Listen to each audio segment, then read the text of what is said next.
Blood streaked the windshield in crimson arcs. Metal screamed against metal. The Sikorsky S-76D, 9 tons of precision aviation engineering worth $18 million, spun wildly through Massachusetts airspace at 3,000 feet, its tail rotor shredding apart in a cascade of sparks and smoke. Victoria Sterling gripped the cyclic with both hands, knuckles bone white. The controls were dead, completely unresponsive. Hydraulic failure at altitude, the nightmare scenario every pilot dreaded, but few survived. In the co-pilot seat, a voice cut through her rising panic. Deep, calm, military calm. Collective down, all the way, now. She obeyed without thinking. The collective lever dropped. The main rotor, freed from powered resistance, began windmilling faster. The RPM needle climbed into the green arc, 97%, 99, 101. Good, hold it there. Pick your landing zone. 2,000 feet. Franklin Park spread below them, a patch of October green in urban Boston. People scattered like ants' faces, turned upward, phones already recording what they assumed would be a spectacular crash. Baseball diamond, southeast corner. Commit to it. Victoria's hands shook violently. The ground rushed up with sickening speed, every detail growing larger. Trees, playground equipment, the white lines of the baseball field. I can't do this. The hand that covered hers on the cyclic was steady, rough with calluses. Strong. Yes, you can. Maintain 60 knots airspeed. Watch your descent rate. 1,500 feet per minute. Steady. 1,000 feet. She could see individual faces now. A woman with a stroller running. A man diving behind a park bench. Flare at 100 feet. Not before. Count with me. 4, 3. 50 feet. The ground filled her vision. 2, 1. Flare now. Together, his hand guiding hers, they pulled back on the cyclic. The helicopter's nose pitched up sharply. Forward momentum bled away. The descent slowed. Physics and desperation combining in the ancient aviation art of autorotation. Level the skids, both hands, fight it. 30 feet, 20, 15. The skids hit wet grass with bone-jarring impact. The helicopter bounced, tilted 45 degrees to starboard. For one impossible heartbeat, they hung suspended at the edge of rolling over fuel, sloshing, metal, groaning. Marcus Washington threw his full weight against the tilt. 190 pounds of former military muscle, 3 years of janitorial work, and every ounce of will he possessed. The helicopter crashed back down upright with a screech of tortured metal. Silence fell, then sirens, voices shouting, footsteps running across grass. Victoria turned to look at the man beside her. Blood ran down his face from a gash above his right eye. His jaw was clenched tight. His hands, the hands that had just performed an aviation miracle, trembled with more than adrenaline. She recognized that tremor. PTSD, combat trauma, the shaking of a man who'd been to war and come back broken. How did you... Her voice came out as a whisper. Marcus unbuckled his harness with shaking fingers, wouldn't meet her eyes. Fuel leak. We need to move. He pulled her from the cockpit 20 seconds before orange flame engulfed the passenger compartment. The explosion knocked them both flat on the grass 15 feet away. Heat washed over them in waves. The Sikorsky's $18 million frame melted like candle wax. Victoria lay on her back, staring at smoke billowing into the October sky, feeling grass cold and real beneath her shoulders. Alive. Impossibly, miraculously alive. She turned her head. Marcus sat beside her, arms wrapped around his knees, rocking slightly. His lips moved in silent counting. 1 to 10, 10 to 1, over and over, a grounding technique, therapy homework for trauma survivors. A janitor who flew helicopters like a god. The alarm clock's red digits glowed 5:47 in the pre-dawn darkness of the South Boston studio apartment. Marcus Washington silenced it before the second beep, a habit from years of military discipline. Never disturb the barracks. Never wake the sleeping child. He sat up carefully. The mattress, 10 years old, bought secondhand from Goodwill, groaned beneath his weight. Through the thin wall separating his bedroom from Zoe's, he heard her steady breathing. Still asleep. Good. 8-year-olds needed their rest, especially 8-year-olds who'd lost their mother 3 years ago and still woke crying from nightmares. The bathroom mirror showed a face Marcus barely recognized anymore. 36 years old, but looking 45. Hollowed cheeks, dark circles under his eyes. A small scar above his left eyebrow from shrapnel half hidden now by crow's feet.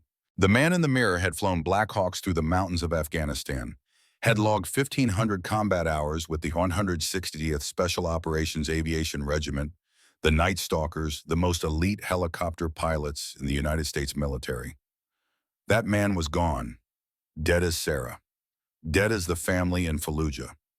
This man was a janitor making $32,000 a year, barely keeping his daughter fed and his own demons at bay.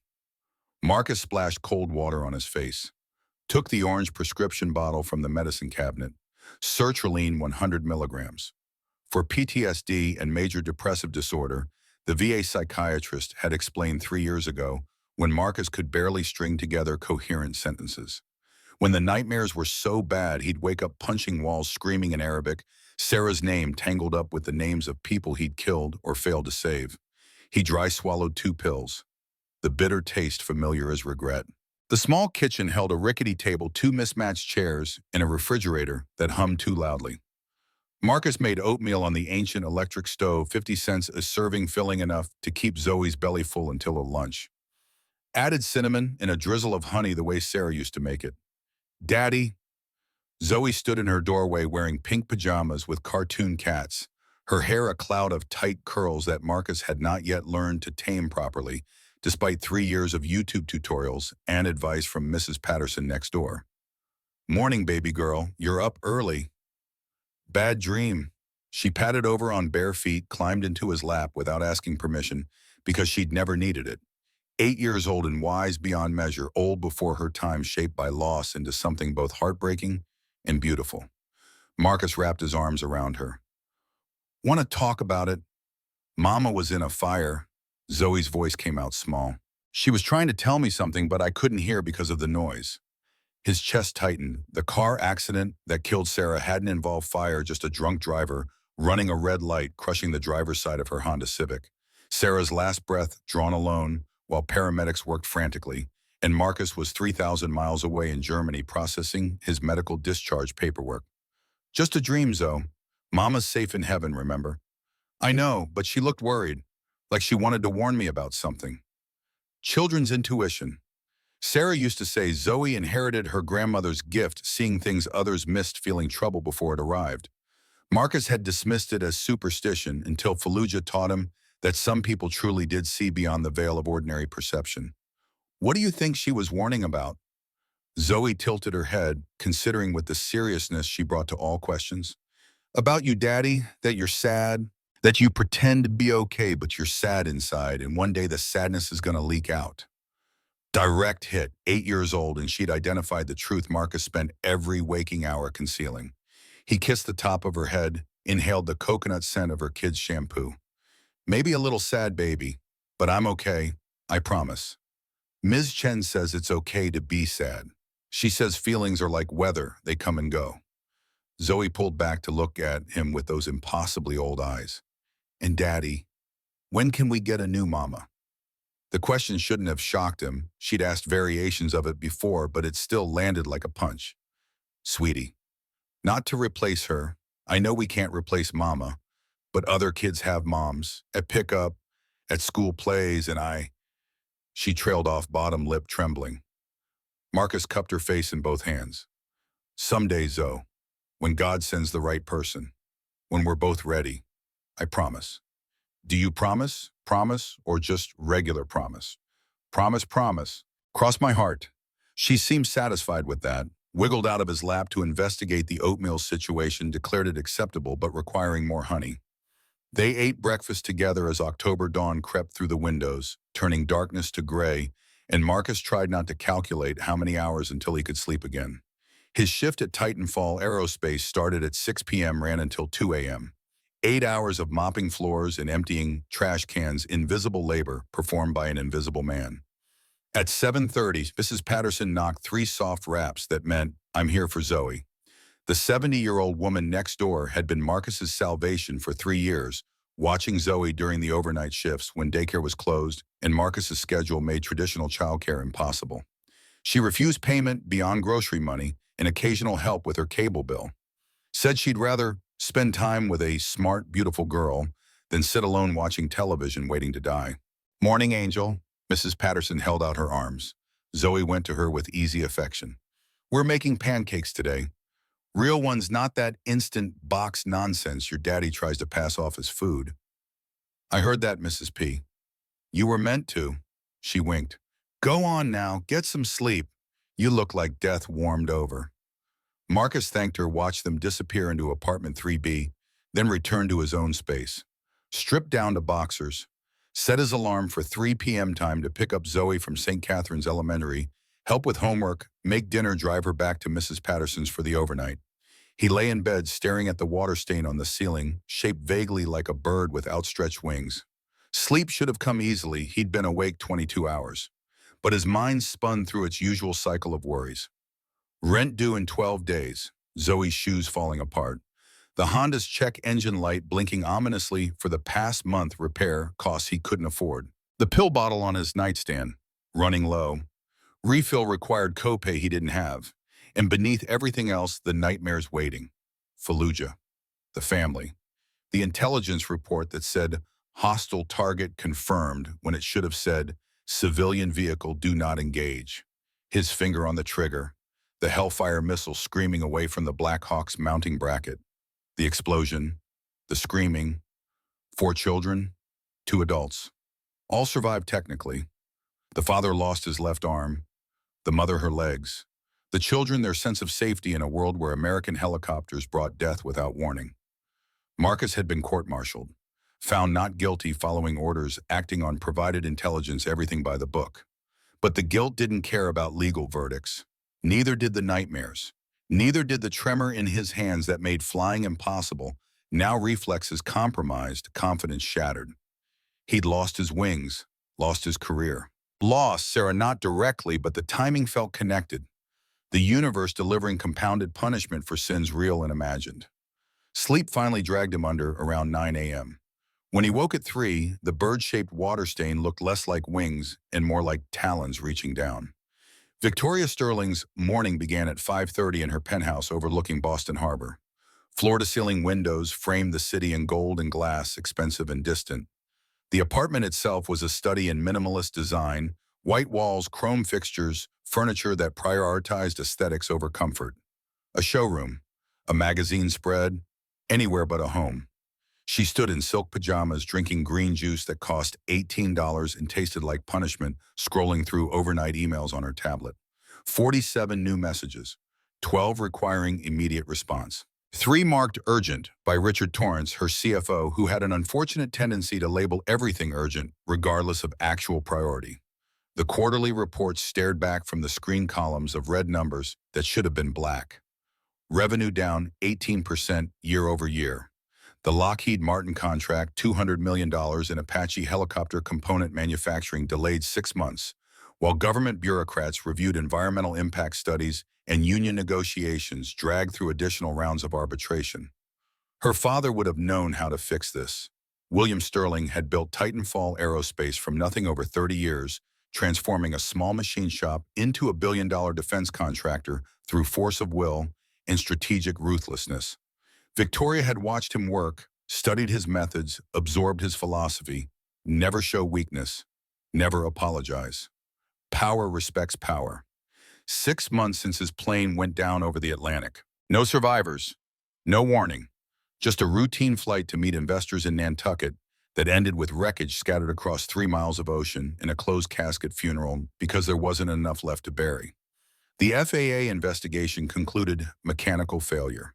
Catastrophic engine malfunction at 12,000 feet. Nothing suspicious. Just bad luck and worse timing. Victoria didn't believe in bad luck. She believed in maintenance protocols and inspection schedules and the principle that machines only failed when humans failed first. But the investigators had been thorough. No evidence of sabotage, no indication of foul play. Sometimes planes just fell from the sky, taking fathers and futures with them. She finished the green juice, showered in water hot enough to hurt, dressed in a Tom Ford suit that cost $3,200 more than Marcus Washington made in a month. Though she didn't know his name yet, didn't think about the night shift custodians at all, except when they disrupted her schedule with vacuuming or left visible streaks on the glass conference tables. The drive to Titan Falls headquarters took 20 minutes through morning traffic. Victoria piloted her Tesla Model S with aggressive precision, changing lanes without signaling, cutting off delivery trucks, earning honk protests she ignored. Time was money. Hesitation was weakness. Her father's voice narrated every maneuver pushed through. Take what's yours. The world rewards the bold. At 7:45, she swept through the lobby, her assistant Emma falling into step with a tablet and concerned expression. Morning, Victoria. Richard's been calling. Says it's urgent about the helicopter maintenance logs. What about them? He wouldn't tell me, insisted on speaking directly with you. Victoria's jaw tightened. Richard had been acting strange lately. Jumpy, distracted, making unusual requests about insurance policies and succession planning. She'd attributed it to stress. The company's financial troubles affected everyone. But something in Emma's tone suggested deeper concern. Tell him I'll see him at 9. And Emma stopped looking at me like someone died. Sorry, it's just, you've been working such long hours. Mrs. Chen mentioned you were here past midnight again yesterday. Mrs. Chen, Maria Chen, VP of Human Resources, one of the few employees from her father's era still remaining. A woman who'd known Victoria since childhood, who remembered birthday parties and scraped knees, who looked at her now with something uncomfortably close to pity. Mrs. Chen should focus on HR matters, not my schedule. Victoria continued to her office, shut the door, stood at the window overlooking downtown Boston, 40 stories up. Master of all she surveyed, crushing under the weight of expectations she couldn't meet. Her phone buzzed. A text from her mother, currently living in a villa in Tuscany, spending her inheritance with Mediterranean efficiency. Board meeting today. Remember your posture. William always said posture conveys confidence. Victoria deleted it without responding. Her mother had checked out years ago, long before William's death. Some marriages survive tragedy, the death of their first child. Victoria's older brother lost to leukemia at age 7. Others merely endured hollow partnerships maintained for appearance and tax benefits. She pulled up the quarterly presentation for the 10th time, looking for weaknesses in her analysis, holes in her strategy. The board would be merciless. 17 directors, 12 inherited from her father's tenure, 5 appointed during the succession transition. Several openly questioned her fitness for leadership. A woman in her 30s, no advanced degree, no prior CEO experience, just the accident of biology that made her William's heir. Proved them wrong. Her father's voice again ghostly and insistent. Show strength. Dominate. Lead. At 9 o'clock sharp, Richard entered without knocking. Unusual for him, the CFO typically waited for permission, maintained rigid hierarchical protocol. He looked terrible, skin pale, eyes bloodshot, suit wrinkled. He'd either slept in his office or not slept at all. We need to ground the S-76. Victoria blinked. What? The helicopter. The Sikorsky. I've been reviewing maintenance lists and found significant discrepancies. He dropped a folder on her desk, papers spilling out in disorganized chaos, entirely unlike Richard's usual meticulous presentation style. Flight hours don't match engine runtime. Hydraulic service dates are inconsistent. Someone's been doctoring the records. Victoria's stomach dropped. The S-76D on their roof was her primary transportation for executive travel, faster than driving, more impressive than commercial flights, essential for the carefully cultivated image of Titanfall as a cutting-edge aerospace company. She'd used it dozens of times, including next Friday's planned trip to Hanscom Air Force Base for the Apache contract negotiations. Who's doctoring them? I don't know, but until we figure it out, that helicopter is unsafe. Cancel Friday's flight, drive to Hanscom, or postpone entirely. I can't postpone. The Air Force gave us one window. Senator Mitchell will be there, General Patterson, the entire procurement committee. This meeting determines whether Titanfall survives the next 5 years. Richard's hands shook as he pointed at the maintenance logs. Your father died in a plane crash, Victoria. He died because something failed at altitude. Do you really want to risk? My father died because of bad luck in routine maintenance failures. The FAA said so. The FAA investigation was cursory. They didn't push hard because William was... He stopped himself. Because he was what? Richard met her eyes for the first time. Because people wanted him gone, Victoria. Your father made enemies, powerful ones. And 6 months later, you're flying the same routes using company aircraft, making the same moves he did. If someone wanted to finish what they started, that's conspiracy theory nonsense. But her voice lacked conviction. She'd had the same thoughts late at night when sleep wouldn't come, and every creak in the penthouse sounded like footsteps. Just ground the helicopter, please, as a precaution. And look weak to the board show fear. They're already questioning my leadership, Richard. If I cancel this trip, if I show any hesitation, they'll move to replace me. You know they will. Richard slumped into the chair across from her desk. Then at least have the helicopter inspected. Full teardown, independent mechanic. We don't have time. Friday's in 2 days. Then don't fly it. They stared at each other across mahogany and mistrust. Richard looked older than his 48 years, worn down by something beyond corporate stress. Victoria wondered briefly about his home life. She knew he had a wife, a daughter, but couldn't recall their names. Another failure of leadership, her father would have said. Know your people. Leverage their vulnerabilities. I'm flying Friday, Richard. If you're that concerned, come with me. Bring your own parachute. She meant it as a joke. Richard didn't laugh. He gathered his papers with trembling hands and left without another word. Victoria returned to the window. 40 stories down, people moved through their lives like ants, insignificant and unaware. She wondered what it felt like to be one of them. To work for hourly wages. To worry about rent instead of market share. To be anonymous. Invisible. Free. Marcus arrived at Titanfall Aerospace at 5:45 p.m., 15 minutes early as always. The employee parking lot held his battered Honda Civic alongside newer vehicles, Accords Camrys, a few BMWs belonging to junior executives. His car was the oldest, the most abused bumper, held on with duct tape passenger window, replaced with plastic sheeting, after Zoe accidentally broke it playing baseball last summer. He grabbed his duffel bag from the trunk, spare uniform lunch from home, his worn copy of The Things They Carried, by Tim O'Brien, the only book that made sense anymore, stories of war and loss and coming home to a country that didn't know what to do with its broken soldiers. Dave, the night supervisor, barely looked up from his newspaper when Marcus clocked in. 15th floor tonight, executive suite. The CEO's working late again, so be quiet. Last week she complained about vacuum noise during a phone call. Marcus nodded. Quiet he could do. Invisible was his specialty. He loaded his cart industrial cleaner mops, microfiber cloths, trash bags, the smell of ammonia, and fake pine already soaking into his skin. The service elevator carried him up through the building's heart-passing floors of empty offices and dark conference rooms. Most employees left by 6. Only senior management stayed late grinding through emails and spreadsheets in their glass-walled kingdoms. The 15th floor was executive territory. Thick carpet that absorbed sound. Original artwork on the walls, someone told Marcus, once they were worth thousands, paintings by local artists William Sterling had patronized. Mahogany doors with brass nameplates. The corner office belonged to Victoria Sterling, light spilling from beneath the door at 9:30 p.m. Marcus started at the opposite end of the floor. Work methodically. Leave no trace. Be gone before anyone notices. But at 10:15, pushing his cart past the main boardroom, he saw them, Victoria and Richard, hunched over documents spread across the massive conference table. The lights were bright enough that Marcus could see through the glass walls. Helicopter maintenance logs, blueprints, technical specifications. He shouldn't look. Not his business. Just a janitor passing through. But old habits died hard.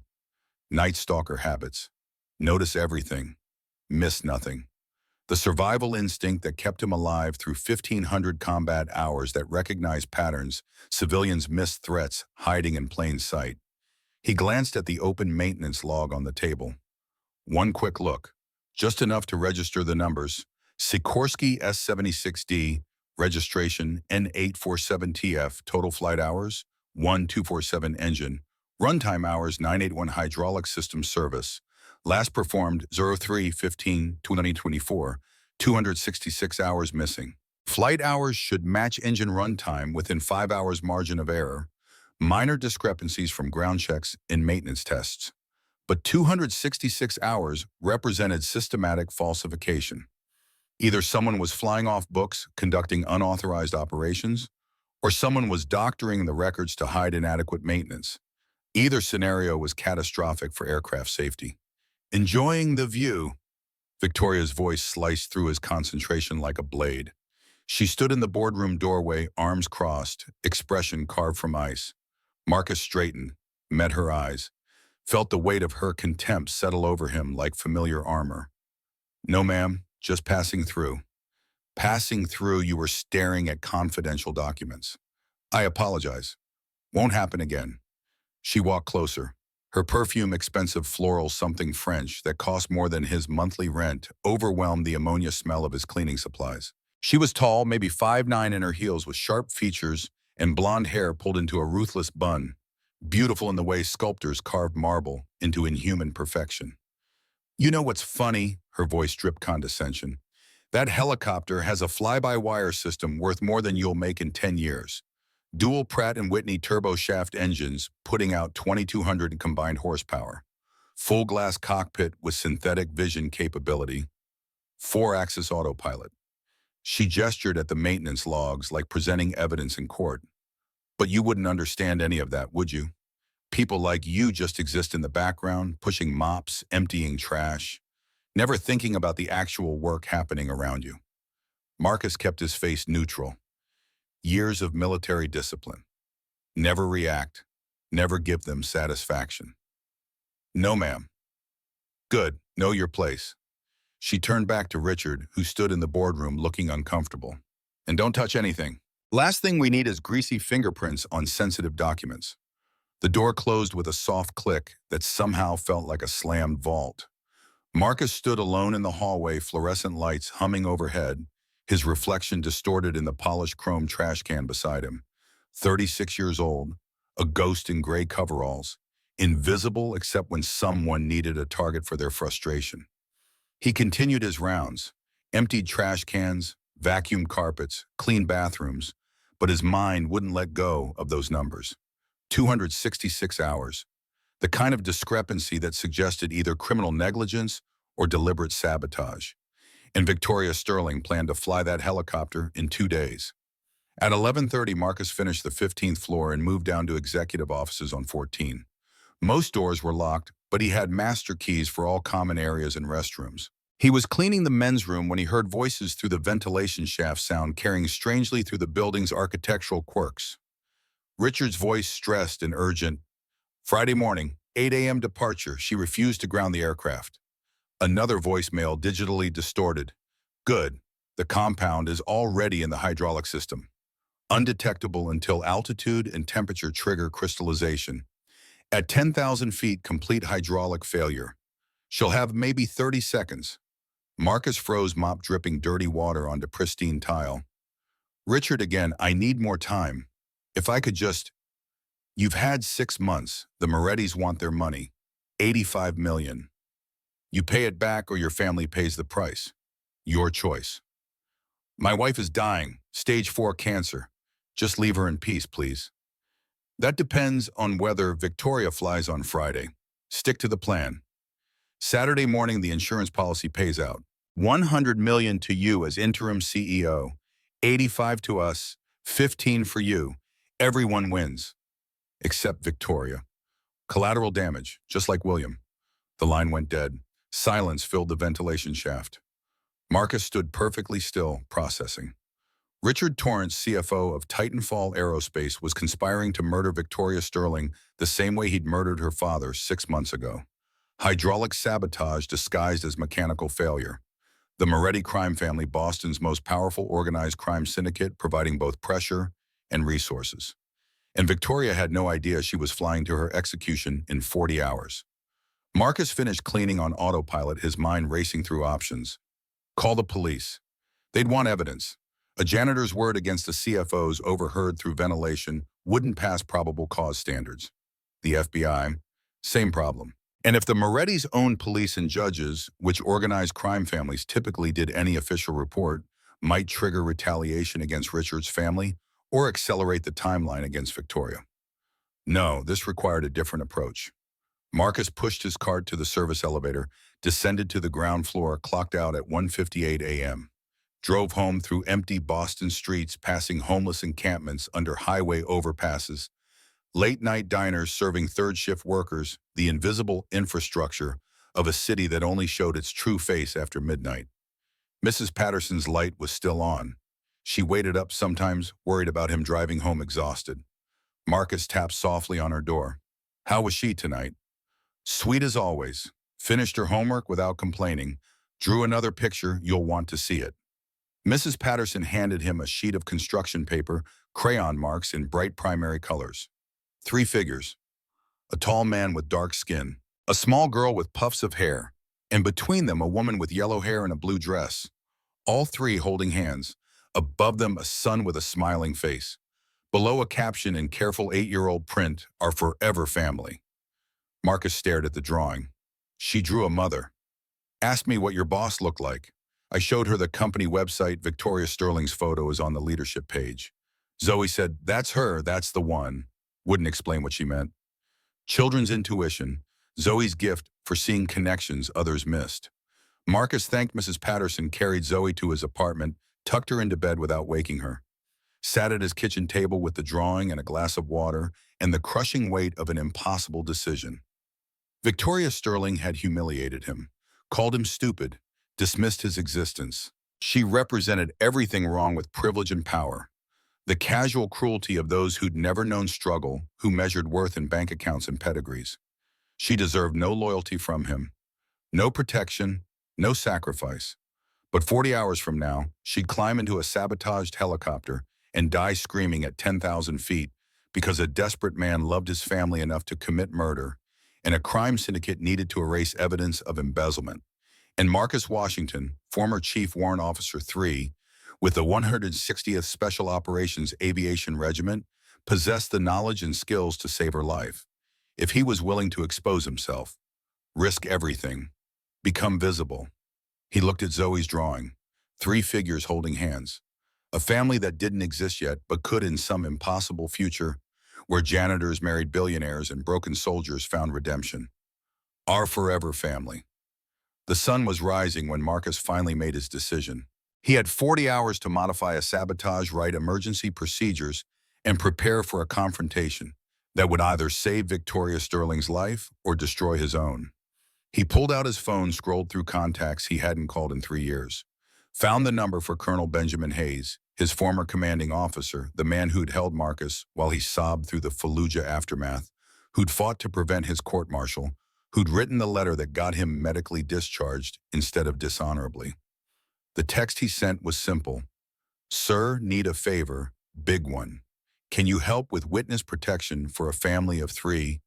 We'll explain everything soon. Trust me, one more time. Hawk. The reply came within minutes, for you always, standing by. Marcus set down the phone, looked at the drawing again. 3 figures. Yellow-haired woman who'd called him stupid. Dark-skinned man who'd once been something more than invisible. Small girl who saw futures others couldn't. He had 40 hours. The war wasn't coming anymore. It was already here. Thursday morning arrived cold and gray, October wind carrying the smell of rain off Boston Harbor. Marcus woke at 6 a.m. after 3 hours of fitful sleep, nightmares tangled with half-formed plans. Zoe was already awake, sitting at the kitchen table with her cereal, studying the family portrait she'd drawn the night before. Daddy, why does this lady look... Marcus poured coffee from the ancient Mr. Coffee machine, black and bitter. What lady, baby? The yellow hair lady, in my picture. When I was drawing her, I could feel she was sad inside. Like you, but different sad. He sat beside her, examined the crayon woman more closely. Zoe had drawn her with a smile, but something in the posture suggested loneliness. Shoulders slightly hunched, arms hanging at her sides rather than reaching out. Maybe she's sad because she doesn't have a family like we do. That's what I thought too. Zoe took a serious bite of Cheerios. So I drew her into our family. Now she won't be sad anymore. 8 years old, solving the world's problems with Crayola and construction paper. You have a good heart, Zoe.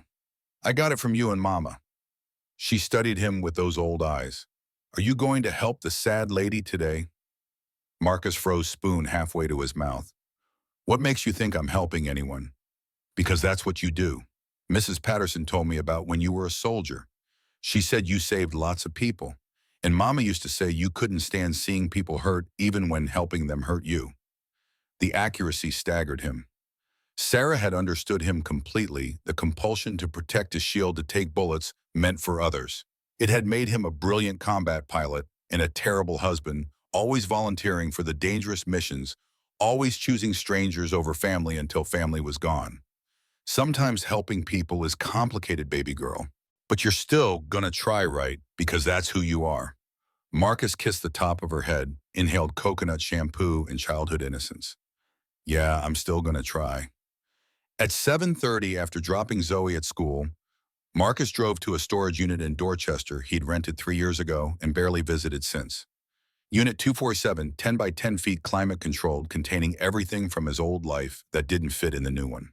The combination lock opened on the third try. His fingers remembered the sequence even when his conscious mind struggled.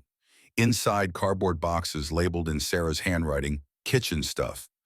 Marcus Military. Photos do not open unless strong. He pulled down the box marked at flight gear and felt time collapse. Nomex flight suit name tape still attached CW3 Washington. Leather gloves worn soft from 1,000 missions. His helmet bag, custom-fitted HGU 56P, inside scratched and dented. Decorated with unit patches and kill marks from vehicles destroyed, lives ended or saved depending on perspective. At the bottom, wrapped in an oily rag, his challenge coin. 3 inches of solid brass, the 160th SOAR crest on one side, a winged sword piercing a shield. The unit motto, Night Stalkers Don't Quit, circling the edge. On the reverse, his personal inscription, Chief Warrant Officer 3 Marcus J. Washington, 2011-2021, Death Waits in the Dark. He held it, felt the weight of brotherhood and loss. Thought about the men he'd flown with, most still serving, a few dead, all moving forward, while Marcus stood frozen in a South Boston storage unit wearing janitor coveralls. From another box, he retrieved his technical manuals, helicopter systems, emergency procedures, maintenance protocols. The knowledge that had made him one of the Army's best pilots hadn't disappeared, just gone dormant, waiting for necessity to wake it. He photographed the pages on auto-rotation procedures, typed them into his phone's notes app, simplified the language for a civilian pilot under stress, added details from muscle memory, the feel of controls going dead, the split-second decisions that meant survival or death. 2 hours of work produced a 3-page guide, emergency auto-rotation procedure, hydraulic failure, immediate actions, 0 to 5 seconds. Lower collective, completely do not hesitate. Maintain rotor RPM 97, 102%, green arc. Establish steady descent, 1500, 2000. FPM. Pick landing zone immediately, commit fully. Approach 500, 100 feet. AGL. Airspeed 60, 70 knots, adjust for wind. Rate of descent. Steady, smooth corrections. Evaluate landing zone slopes. Obstacles, wind direction. Plan approach path. No second chances. Flare 140 feet. AGL. Aft. Cyclic to arrest forward speed. Timing is critical, too early. Stalls rotor, too late, impacts hard. Feel the deceleration. Trust your instincts. Level skids at 40 feet. Touchdown 0 feet. AGL. Collective up smoothly to cushion landing. Accept some forward slide, better than vertical crash. Keep level, fight any rolling tendency. Brace for impact. Remember, fear sharpens focus. Panic kills. Trust your training. You get one attempt. Make it count. Marcus printed 3 copies at the storage unit's business center, folded them small, tucked one in his pocket with the challenge coin. The hard part came next, Titanfall. Aerospace at noon was busy with day shift workers, engineers, secretaries, sales staff moving between meetings and lunch breaks. Marcus didn't belong here during business hours, was supposed to be invisible until evening. But he walked through the lobby like he owned the place. Gray coveralls, his camouflage clipboard borrowed from the storage unit, his prop. Security barely glanced at his employee badge. The maintenance bay occupied the building's ground floor, a cavernous space where aircraft components were tested and repaired. Marcus had cleaned here dozens of times, knew the layout, the schedules, the patterns. Thursday afternoons, the base supervisor took 2-hour lunches with his mistress. The mechanics worked on fixed-wing projects in the far corner. The helicopter maintenance area sat empty except for tools and parts catalogs. Marcus signed the logbook, Marcus Washington Custodial Cleaning Inspection, and moved deeper into the bay.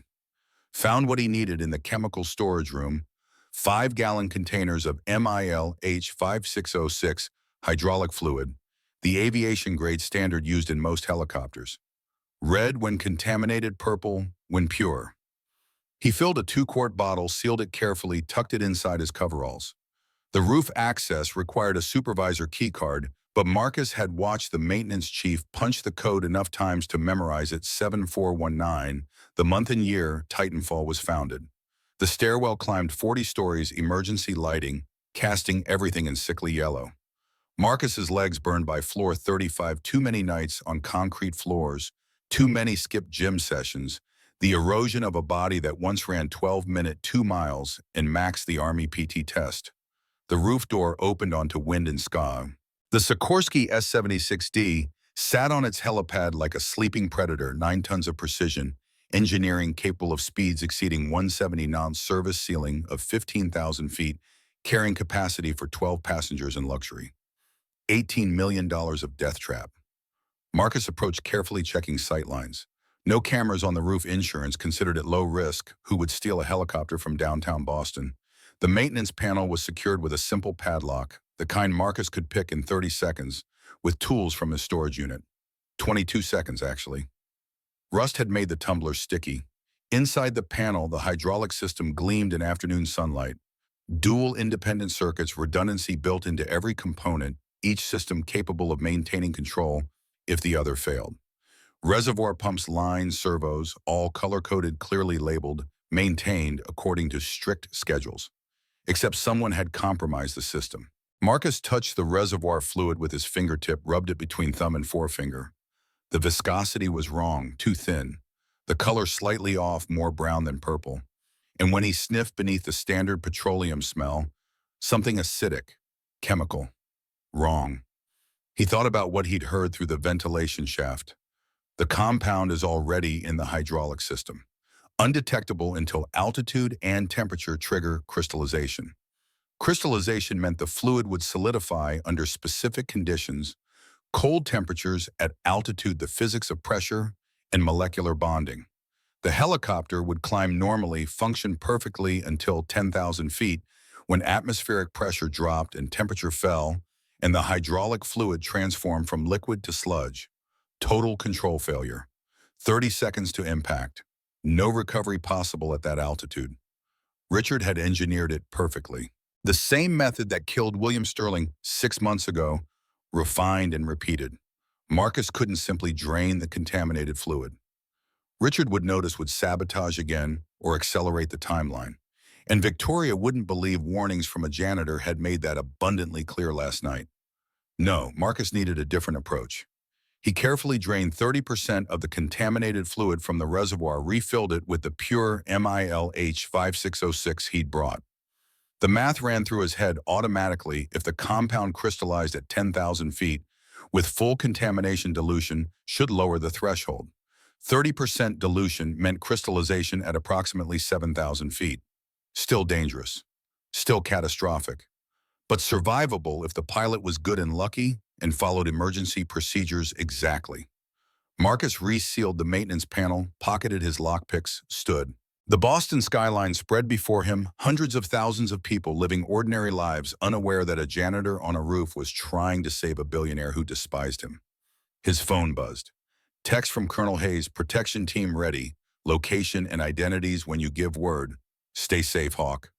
Marcus descended the stairwell, legs shaking from exertion and adrenaline. Returned the borrowed keycard to the maintenance chief's desk while the man was still at lunch. Clocked out at the security desk, drove home through afternoon traffic. Mrs. Patterson was waiting with Zoe when he arrived at 3:30 to pick her up from school. Someone came by looking for you, the old woman said, voice tight with concern. Asking questions. What you did before custodial work, if you had military background. I told them nothing but Marcus. They knew things. Details about Sarah's accident. About Fallujah. Ice formed in Marcus's stomach. What did they look like? White man. Expensive suit. driving a black Mercedes with tinted windows. Left his card. She handed him a business card, plain white stock. No company logo, just a phone number and 2 words, call tonight. Zoe tugged his hand. Daddy, who's looking for you? Nobody, baby, just work stuff. He forced a smile that felt like broken glass. How was school? Good, I got an A on my spelling test. And Ms. Chen wants to talk to you about my drawings. She lowered her voice conspiratorially. I think she's worried I'm sad because I keep drawing the yellow hair lady. Are you sad? No, I'm excited. I think the yellow hair lady is coming to us soon. I can feel it. Children's intuition striking again, eerie and accurate. Marcus made dinner spaghetti with jarred sauce garlic bread from the dollar store green beans Zoe complained about, but ate anyway. They did homework together at the kitchen table, Marcus checking her math while his mind calculated trajectories and descent rates in the 1,000 ways his plan could fail. At 6:15, he drove Zoe back to Mrs. Patterson's for the overnight shift. Be good for Mrs. P. Always am. Zoe hugged him tight. Daddy, be careful tonight. I had another feeling. What kind of feeling? That something big is going to happen. Something that changes everything. She pulled back, studied his face with those impossible eyes. And you're going to be scared, but you have to be brave anyway. Like Mama always said, courage isn't not being scared. It's being scared and doing it anyway. Marcus held her for a long moment, memorizing the weight of her in his arms, the coconut smell of her hair, the fierce love that made every sacrifice worthwhile. I love you, Zoe, more than anything in the universe. Love you infinity plus one daddy. That's bigger than universe. He watched her disappear into Mrs. Patterson's apartment, then sat in his car for 10 minutes staring at the business card. The threat was clear: call tonight or face consequences. Someone knew about his past. Someone was watching. Marcus dialed the number. 2 rings, then a digitally distorted voice. Chief Warrant Officer Washington, surprised you called so quickly. Who are you? Concerned parties. People who know what you did in Fallujah, what really happened with that family, the intelligence failure you were blamed for. I was court-martialed, found not guilty, because your unit covered for you, because Colonel Hayes is a loyal man who protects his soldiers. But we have the real story. The hesitation before you fired, the way you questioned the target coordinates but followed orders anyway. How you visited that family in the hospital afterward, tried to give them money, apologized in broken Arabic. Marcus's hands tightened on the steering wheel. Everything they described was true, classified information that should have been sealed in his military records. What do you want? For you to mind your business. Victoria Sterling ties tomorrow morning. It's already arranged. Nothing you do will change that. Walk away. Protect your daughter. Don't make her an orphan over a woman who treats you like garbage. And if I don't walk away, then Friday evening when Zoe leaves school, someone will be waiting. Not to hurt her, we're not monsters, but to take her somewhere safe until you learn cooperation. Witness protection is useless against people with our resources. Colonel Hayes can't save you from us. The line went dead. Marcus sat in his car, rage and terror warring in his chest. They'd threatened Zoe, crossed the only line that mattered. Whatever mercy he'd considered for Richard, whatever hesitation about exposing the conspiracy, burned away in the white heat of protective fury. He dialed Colonel Hayes. Sir, they threatened my daughter. I need that protection team now, tonight, before tomorrow's events. Give me addresses. I'll have operators there in 90 minutes. Zoe will be completely secure. Marcus provided Mrs. Patterson's address, described Zoe, explained the threat. Hayes asked no questions, demanded no explanations, simply mobilized with the efficiency that made him a colonel. Hawk, whatever you're planning, be careful. These people sound connected. They are, but I'm committed now, no turning back. Then I have your 6, like always. The call ended. Marcus drove to Titanfall Aerospace through evening traffic, arrived at 5:40 for his shift. Clocked in, loaded his cart. But tonight the routine felt different. Tonight he moved with purpose, a soldier preparing for combat. At 8 p.m., Marcus used Maria Chen's key to enter William Sterling's office. The space remained untouched since William's death. Maria had told him once that Victoria couldn't bear to clear it out, couldn't face the finality of erasing her father's presence. The office was a museum of aerospace history, Model aircraft lined the shelves, P-51, Mustangs, F-14 Tomcats, the first helicopter Igor Sikorsky ever built. Photographs covered the walls. William with presidents, generals, astronauts. William and young Victoria in a Cessna cockpit, both grinning easier times before power and pressure hardened her into ice. Marcus searched systematically. Desk drawers held financial reports. Contracts, nothing relevant. Filing cabinets were locked but yielded to his picks. More business documents, personnel files, corporate archaeology. Then he found it hidden in plain sight. A leather-bound copy of The Art of War by Sun Tzu sitting on William's desk as decoration. Marcus opened it. The pages were hollowed out, creating a cavity that held a flash drive. Simple label. For Maria if I don't return. Marcus plugged it into William's computer. The desktop background was a family photo, William, young Victoria, and a woman Marcus assumed was Victoria's mother, all three laughing on a beach somewhere warm and far from Boston winters. Files opened, folder Richard investigation, photographs, dozens of them. Richard Torrance at casino tables in Atlantic City, chips stacked high, losses mounting. Bank statements showing wire transfers, 500,000, 800,000, and million two. A spreadsheet tracking gambling debts, total 47 million over 3 years. Medical bills. Lisa Torrance, Dana-Farber Cancer Institute. Stage 4 pancreatic cancer. Experimental treatments not covered by insurance, $8.3 million and climbing. A handwritten note in William's precise script, Richard is compromised. Desperate men make desperate choices. He will come for the company. Be ready. To folder insurance policy. Life insurance policy dated February 1st, 2024, 4 days before William's plane crashed. If Victoria Sterling dies in an aviation accident, Richard Torrance receives $100 million at interim CEO compensation and transition support. Underwriter Rothstein and Associates. Marcus Googled them, a known front for organized crime money laundering linked to the Moretti family in multiple federal investigations. Folder protection. A letter from Colonel Benjamin Hayes to William, dated January 15, 2024. Bill Marcus Washington is the finest pilot I ever commanded. What happened in Fallujah destroyed him, but it wasn't his fault. Bad intelligence fog of war, everything by the book. He's struggling now, PTSD, depression, barely keeping his head above water. But he's also the most observant, capable, stubborn man I know. If you need someone who can see threats, others miss someone who won't quit even when broken, he's your man. He won't accept charity. Offer him a job he'll take. Keep him close to Victoria. I won't always be here to protect her from the wolves. William's reply, Ben, I'll hire him as custodial staff. He'll resist anything else. But I need him watching Victoria's back.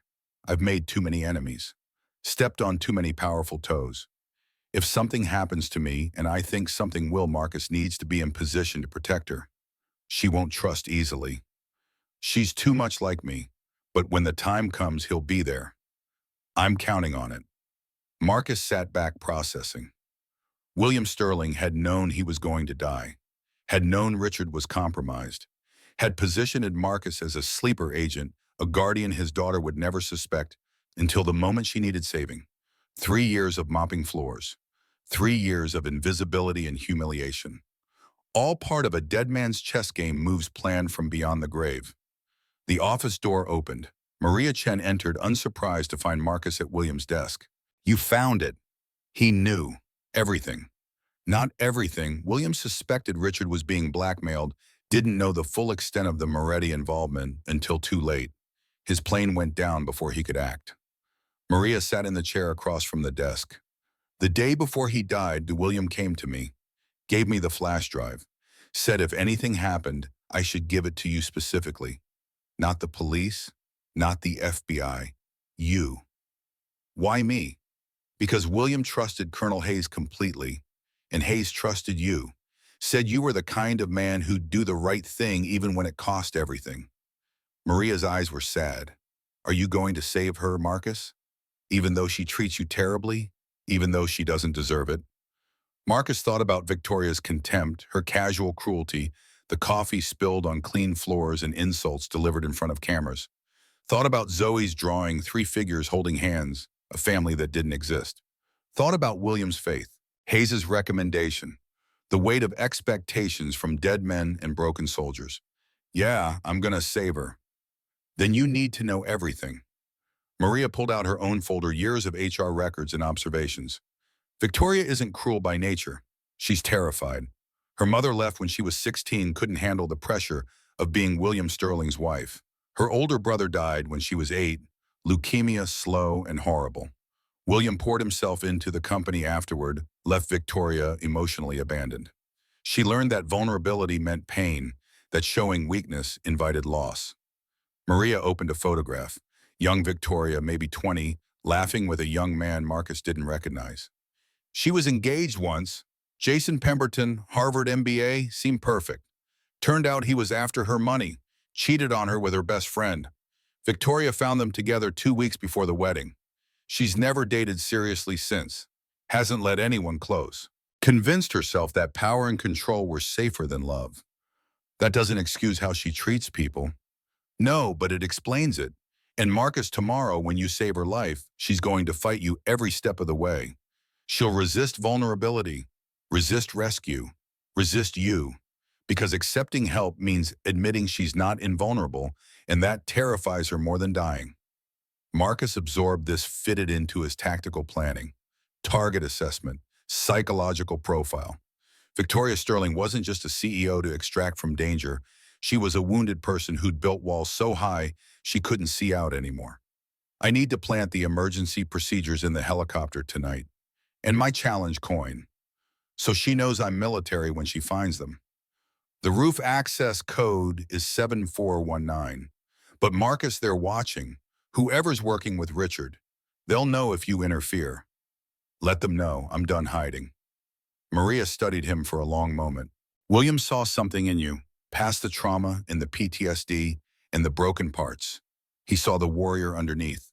I hope you can see it too. She left him alone in William's office, surrounded by ghosts and expectations. Marcus took the flash drive, pocketed it with the emergency procedures and challenge coin. Left everything else as he'd found it. Closed the door softly on a dead man's sanctuary. The war was here. And Marcus Washington, invisible janitor, was about to become very visible indeed. Midnight on the roof. Wind cut through Marcus's coveralls, carrying October cold and the smell of coming rain. The city spread below like a circuit board, lights, in darkness the pulse of 3 million lives, unaware of the small drama playing out 40 stories up. The Sikorsky waited dark and silent. Marcus picked the maintenance panel lock for the second time in 12 hours, opened it with practiced ease. The diluted hydraulic fluid gleamed in his flashlight beam, purple with brown undertones, contaminated but survivable. His modification was complete. Tomorrow at altitude, the fluid would crystallize, but at 7,000 feet instead of 10,000, giving Victoria a chance if she was good and lucky and followed his instructions exactly. Too many ifs. But better than certain death. He opened the pilot's door, climbed into the left seat for the first time in 3 years. The cockpit closed around him like a familiar embrace, controls positioned where his hands remembered them, instruments laid out in the muscle memory pattern his brain never forgot. For a moment, Marcus allowed himself to remember. Night flights over the Hindu Kush, stars so bright they hurt. The brotherhood of pilots pushing machines to their limits, trusting each other with their lives. The purpose, the meaning, everything he'd lost when Fallujah shattered his confidence and Sarah's death shattered his heart. Then the panic came, sudden and crushing. The cockpit walls pressed in. His breath came in gasps. Sweat broke across his forehead despite the October cold. Fallujah, target confirmed. Finger on the trigger, children screaming. The explosion, the hospital afterward. A father without an arm asking, why, in broken English, while Marcus had no answer except, I'm sorry, I'm sorry, I'm so sorry. Marcus forced himself through the breathing exercises Dr. Martinez had taught him at the VA. 4 count in, hold 7, 8 count out, repeat, ground yourself. You're on a roof in Boston. It's Thursday. You're 36 years old. Zoe is safe. You have a mission. The panic receded slowly, leaving him shaking and exhausted. He placed the folded emergency procedures on the pilot's seat where Victoria couldn't miss them. On top, his challenge coin brass catching the city lights. Night stalkers don't quit. Marcus climbed out of the helicopter, sealed the maintenance panel, descended through the building's empty nighttime architecture to the custodial closet on the ground floor. From his locker, he retrieved an old iPhone, not his daily phone, a backup with a different number impossible to trace. He activated the voice recording app, tested it clear, audio good battery. Returned to the helicopter one last time, wedged the phone under the co-pilot's seat, where it would record everything that happened tomorrow. If something went wrong, if Marcus's plan failed, and Victoria died, at least there would be evidence. Richard's confession, the Moretti conspiracy, everything needed to bring them down. Small comfort. But Marcus had learned in war that sometimes small comforts were all you got. He finished his custodial rounds on autopilot floors, 15 through 20, executive offices and conference rooms, emptying trash and vacuuming carpets while his mind ran through tomorrow's scenarios. Best case, Victoria followed the procedures, survived the auto-rotation, landed safely. Medium case, rough landing, injuries but survivable. Worst case, the modifications weren't enough. The helicopter went down hard, they both died. Marcus had accepted worst case, made his peace with it, written a letter to Zoe that Mrs. Patterson would deliver if he didn't come home, explained everything, why he'd had to help, what honor meant, how sometimes doing the right thing cost everything, but was still worth it. At 2 a.m. he clocked out, drove home through empty streets. Colonel Hayes had texted, protection team in position, 3 operators, former Delta, best in the business. Zoe is completely secure.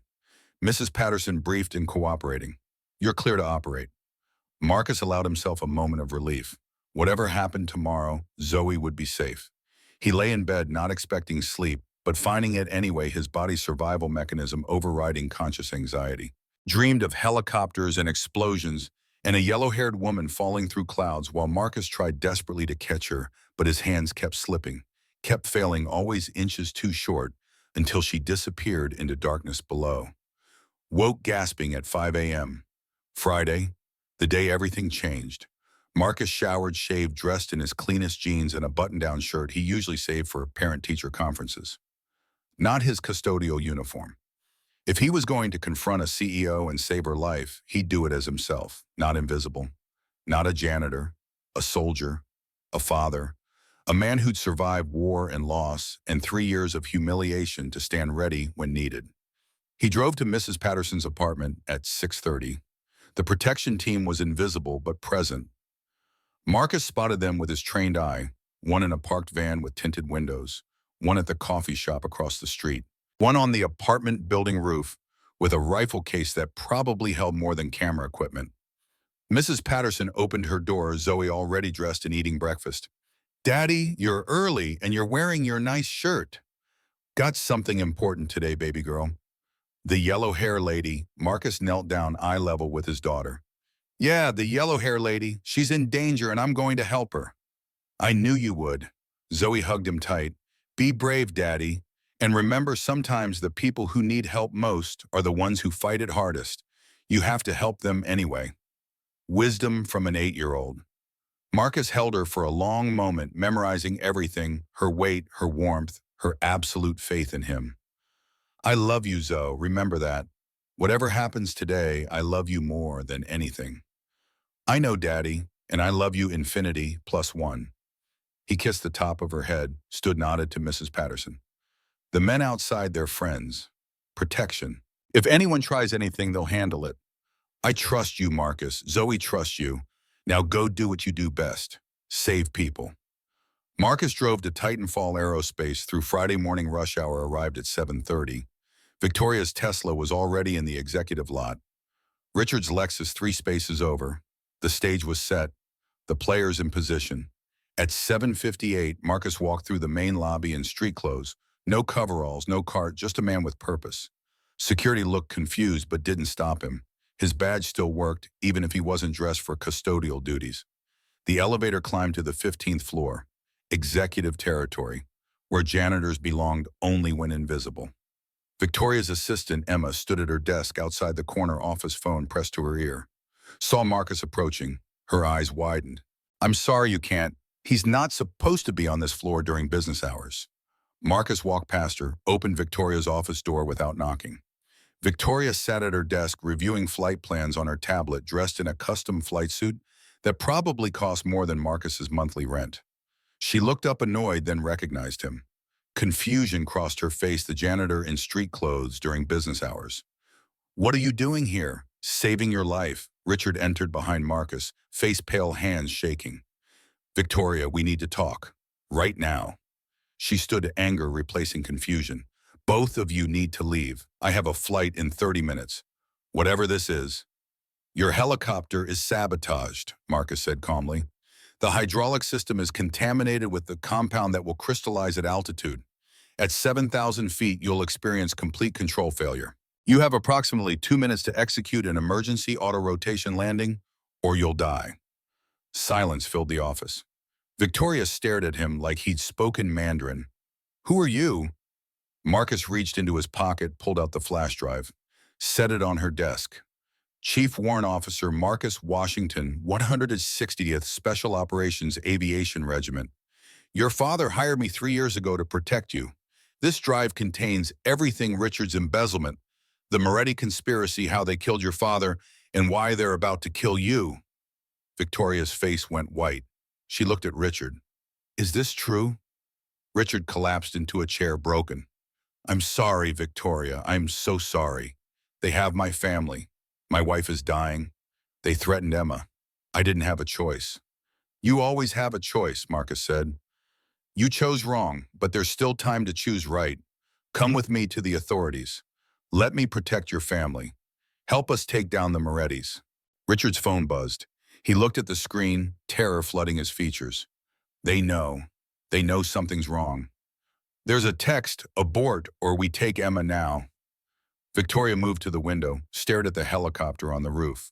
Marcus could see her mind working, calculating the CEO and her, weighing options and odds. "You're a helicopter pilot, a military pilot." "Was. Medical discharge. PTSD. I haven't flown in 3 years. But you can talk me through an emergency landing. If you follow my instructions exactly, if you trust me completely, if we're lucky." She turned to face him. For the first time, Victoria Sterling looked at Marcus Washington and really saw him. Not a janitor, not furniture, a man, a soldier, someone willing to deal to save her life. "Why I've treated you terribly, called you stupid, made you crawl on your knees. Why would you risk everything for me?" Marcus thought about William's faith, Zoe's drawing, Hayes's recommendation, the weight of honor and duty, and the desperate need to save one more life after failing to save so many. Because it's the right thing to do, and because Night Stalkers don't quit. Victoria made her decision, grabbed her flight helmet, turned to Richard. "Call the FBI. Tell them everything. Protect your family. Marcus and I are flying to Hanscom as scheduled. If the Morettis are watching, we can't abort without triggering their response. But we're doing it my way." She looked at Marcus. "You're coming with me. Co-pilot seat. Talk me through whatever happens." "I can't. I'm not certified anymore." "I don't care about paperwork. Get in the helicopter." Every instinct screamed at Marcus to refuse. He wasn't ready, couldn't handle the PTSD, would panic at altitude and get them both killed. But Zoe's voice echoed, "Courage isn't not being scared. It's being scared and doing it anyway." "All right," Marcus said, "but we're doing this right. Follow my instructions exactly. No improvisation, no ego. When I say jump, you don't ask how high, you just jump." Victoria smiled, genuine, not the Ice Queen mask. "Yes, sir, Chief Warrant Officer." They headed for the roof together, soldier and CEO moving toward a helicopter, and a reckoning neither was prepared for, but both accepted anyway. Because sometimes saving lives meant risking everything. And sometimes the people who needed saving most were the ones who fought it hardest. The elevator doors opened onto the rooftop access corridor. Wind howled through the stairwell beyond, carrying October cold and the smell of aviation fuel. Marcus and Victoria moved in silence, their footsteps echoing off concrete walls, the weight of what came next pressing down like atmospheric pressure before a storm. Victoria paused at the roof door, hand on the push bar, turned to face him. "If we die up there, if this goes wrong, I need you to know something." Marcus waited. "I'm sorry for how I treated you. The coffee, the insults, everything. You deserve better. You're better." Her voice cracked slightly. And if I'd known who you were, what you'd sacrificed, I would have. Don't. Marcus cut her off gently. We survive first. Apologize later. Focus on the mission. She nodded, pushed through the door. Wind hit them immediately, 40-story gusts that made standing difficult. The Sikorsky S-76D sat on its helipad rotor's folded morning sun, glinting off its polished fuselage. $18 million of sabotaged machinery. Their salvation or their coffin. Victoria climbed into the pilot's seat with practiced ease. Marcus took the co-pilot position for the second time in 3 years, his body remembering the routine even as his mind screamed warnings. The cockpit smelled of leather and electronics and faintly of hydraulic fluid, that distinctive petroleum scent that should have been neutral but carried undertones of wrongness. Victoria ran through pre-flight checks with mechanical efficiency, flipping switches, verifying systems, her hands steady despite the circumstances. Professional, capable, her father's daughter. Then she saw them, the folded papers on her seat, the brass challenge coin resting on top. She picked up the coin, read the inscription aloud. Chief Warrant Officer Marcus J. Washington, 160th SOAR Night Stalkers Don't Quit. Looked at him with something like wonder. You're a Night Stalker. Jesus Christ. You're one of them. Was. You don't stop being a Night Stalker any more than you stop being a Marine. It's who you are. She unfolded the emergency procedures, scanned them quickly. You wrote this last night. Yes. How detailed it is, how specific. You've done this before. Actual emergency auto rotations. 17 times in combat, 3 in training, all successful. He didn't mention the nightmares that followed each one, the way his hands shook for hours afterward, the certainty each time that this would be the landing that killed him. Victoria set the papers on her knee board, secured them with a clip, put the challenge coin in her flight suit pocket over her heart. Then I guess we're doing this. She completed the pre-flight checklist, contacted Boston Tower for clearance. Her voice over the radio was professional, controlled, giving no indication that she expected to die in the next 30 minutes. Boston Tower, Titanfall 1 ready for departure. VFR flight to Hanscom Air Force Base requesting clearance. Titanfall 1 cleared for departure. Maintain heading 045 altitude 3000 until clear of Class Bravo airspace. Contact Boston approach on 124.3. Cleared for departure, heading 045 3000 feet. Wilco. Victoria's hands moved across the controls with practiced confidence. Battery on, fuel pumps engaged. Starter button. The twin Pratt & Whitney turboshaft engines wound up with their characteristic whine building to a roar as the main rotor began to turn. Marcus felt the familiar vibration through his seat, the helicopter coming alive beneath them. His heart rate spiked. Sweat broke across his palms despite the October cold. The panic that had been lurking at the edges of his consciousness surged forward. Fallujah, night mission, bad intelligence. Finger on the trigger, children screaming, Marcus. Victoria's voice cut through the flashback. Stay with me. I need you here. Present, not wherever your mind just went. He forced himself to breathe. 4 count in, hold 7, 8 count out. The technique worked, barely pushing the panic back enough to function. I'm here. Good, because we're lifting off in 30 seconds. She glanced at him, and for the first time since he'd known her, Victoria Sterling looked vulnerable, scared, human. And Marcus, thank you for everything, for seeing past the Ice Queen to whoever I might actually be underneath. You don't have to thank me until we're on the ground. I'm thanking you now, just in case. The rotor reached operational speed. Victoria pulled collective applied pedal, eased the cyclic forward. The Sikorsky lifted smoothly from the helipad. Boston falling away beneath them, the city spreading out in morning light like a promise or a threat depending on whether they survived the next half hour. 500 feet, 1,000, 1,500. The controls responded normally. All gauges green. No indication of the poison running through the hydraulic system, waiting for altitude and temperature to trigger its transformation from liquid to solid. 2,000 feet, 2,500. Marcus monitored the instruments with the obsessive attention that had kept him alive through 1,500 combat hours. Hydraulic pressure holding steady at 520 psi. Temperature normal. Engine performance optimal. The contaminated fluid was still behaving like fluid. Still flowing, still allowing control. But at 7,000 feet, molecular bonds would shift. Temperature would drop, pressure would change, and the fluid would crystallize into useless sludge. 3,000 feet. Victoria contacted Boston Approach, received clearance to continue climbing, turn northeast toward Hanscom Air Force Base 40 miles away. 4,000 feet. Marcus's hands gripped his knees hidden below the instrument panel, where Victoria couldn't see how badly they shook. The altitude was triggering something deep in his brainstem, some primal recognition that height plus machinery plus his broken reflexes equaled death. 5,000 feet. Marcus, Victoria's voice was steady. Talk to me about anything. Keep me focused. He forced words through his constricted throat. What made you want to fly, my father? Started teaching me when I was 16. Said aviation was freedom up here, only skill mattered. Not gender, not politics. Just whether you could handle the machine. She adjusted trim, made a minor heading correction. I loved it, still do. The only time I feel completely in control is when I'm flying. That's about to change. I know. She checked the altimeter. 5,500 feet. But I'm not alone this time. That's different. Usually I face everything alone. Why? Because letting people close means they can hurt you, disappoint you, leave you. Her voice was matter-of-fact, discussing emotional trauma like a maintenance issue. My mother left when I was 16. Couldn't handle being married to William Sterling, the pressure and expectations. My brother died when I was 8.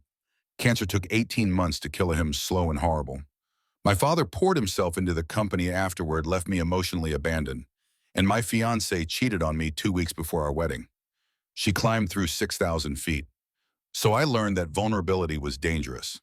That control was safer than connection. Better to be the ice queen than the girl crying alone when everyone leaves. Marcus understood that logic intimately. After Sarah died, after Fallujah shattered him, he'd retreated into invisibility for the same reason. If you were nothing, loss couldn't touch you. But control is an illusion, he said quietly. You can't prevent every loss. Can't protect yourself from every pain. All you do is guarantee loneliness. I know. Victoria's hands tightened on the controls. Took me until this moment to really understand it. Funny timing. 6,500 feet. The hydraulic pressure gauge flickered. 1,520 psi to 1,480 to 1,520 again. A hiccup. A warning. Marcus, I see it. 6,800 feet. The pressure dropped more definitively. 1,520 to 1,450 to 1,380. The needle falling like a stone as the contaminated fluid began its transformation, molecules locking into crystalline structures that couldn't flow, couldn't transmit force, couldn't keep them alive. How long? Victoria's voice was tight. Seconds, maybe a minute. Start your descent now.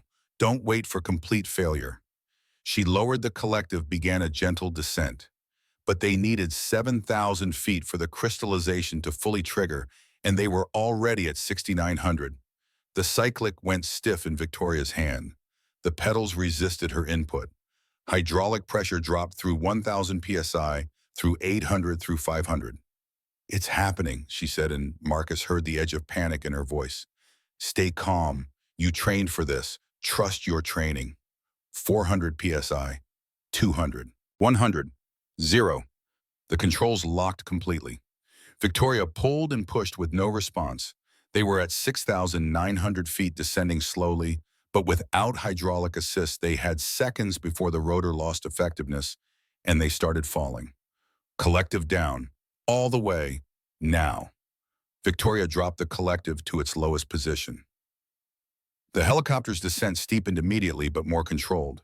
The rotor, freed from powered resistance, began windmilling faster, building RPM that would become their only salvation. Good. Perfect.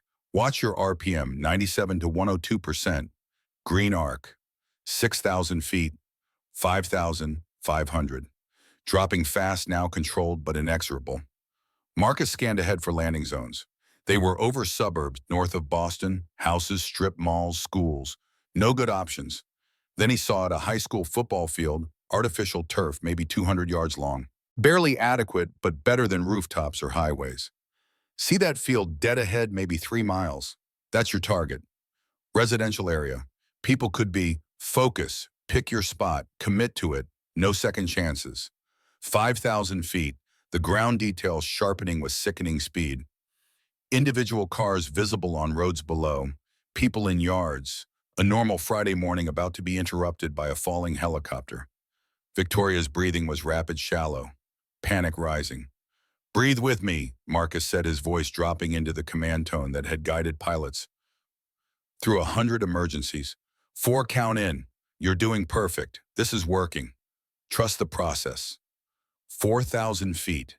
The wind noise increased as their descent rate climbed to 1,800 feet per minute. The helicopter shook, vibrated metal and physics combining in barely controlled chaos. "Airspeed 65 knots. Good. Maintain heading. Keep the RPM in the green." 3,000 feet. Victoria was sweating despite the cold, her jaw clenched, every muscle tight with concentration. She was a good pilot, Marcus realized. Better than good. Natural talent refined by training and her father's exacting standards. She had the instincts, the feel, the courage. She might actually pull this off. 2,000 feet. The football field filled their windscreen. Marcus could see goalposts, yard markers, a few early morning joggers on the track who'd stopped to stare at the helicopter descending toward them like a wounded bird. "Clear the field," Victoria said. "We're going to hit right in the middle. Tell them to run." Marcus couldn't call anyone. No radio contact with ground personnel. But the joggers figured it out, started sprinting away from the field, waving their arms, shouting warnings. Marcus couldn't hear over the rotor noise. 1,000 feet. 500. The field was definitely too short, but they were committed now. No choice but to make it work. "Flare point coming up. Watch your altitude. On my mark. 3, 2, 1. Flare." Victoria pulled back hard on the cyclic. The helicopter's nose pitched up sharply, bleeding off forward momentum, converting airspeed into precious seconds of slower descent. Physics worked in their favor for once, the auto-rotation technique that had saved countless pilots provided they were skilled and lucky and brave. 200 feet, 100, 50. Level the skids, both hands on the cyclic. Victoria fought the controls, using every ounce of strength to keep the helicopter level. The ground rushed up artificial turf yard lines, end zone. 30 feet, 20. Collective up, cushion the landing. She pulled collective, using the stored energy in the spinning rotor to create one last burst of lift. The helicopter's descent slowed dramatically. The skids hit artificial turf at maybe 10 feet per second instead of 50. Hard impact. Bone jarring. Marcus's teeth clacked together. His head snapped forward against the shoulder harness. The helicopter bounced, tilted to the left, rotors still spinning dangerously close to the ground. For one impossible moment, they teetered on the edge of rolling over. The rotor tips were going to hit. They were going to cartwheel across the football field in a screaming explosion of metal and fire. Marcus threw his weight to the right, adding his mass to Victoria's desperate efforts to level the aircraft. The helicopter slammed back down on both skids, bounced again, slid sideways across wet turf for 30 feet, before finally stopping. Silence, or relative silence. The rotors still spun overhead, winding down gradually, tick, tick, tick, of metal cooling, Marcus's pulse hammering in his ears. "We're alive," Victoria whispered. "Holy shit, we're actually alive." Marcus unbuckled with shaking hands, had his door open before Victoria finished processing. The helicopter was compromised, fuel lines potentially ruptured, fire, a real possibility. "Move, now, fuel leak." They scrambled out, ran 20 yards, fell to their knees on the 40-yard line.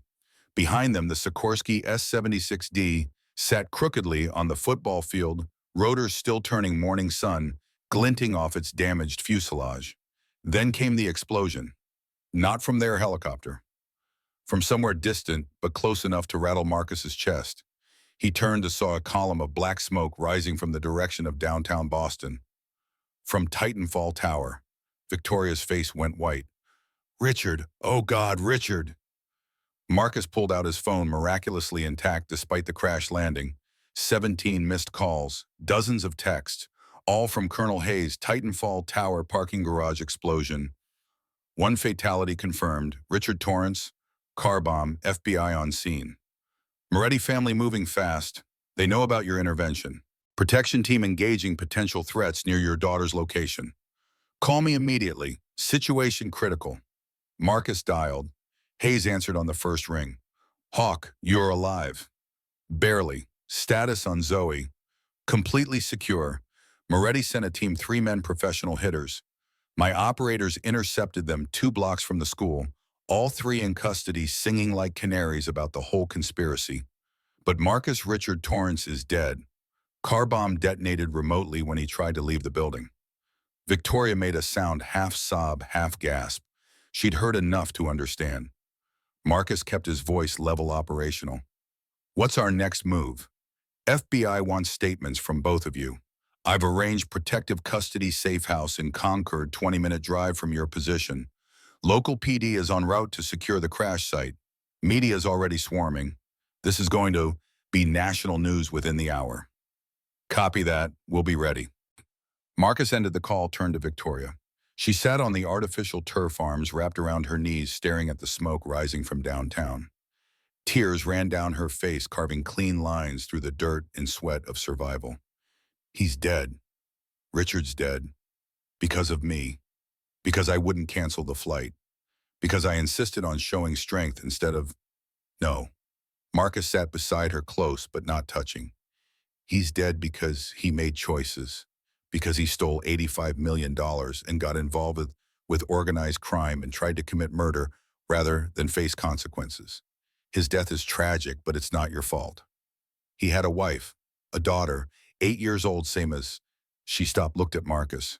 You have a daughter. Yeah, Zoe, 8 years old. That's why you did this. Not for me, for her. Because you couldn't stand the thought of Emma Torrance losing her father the way Zoe lost her mother.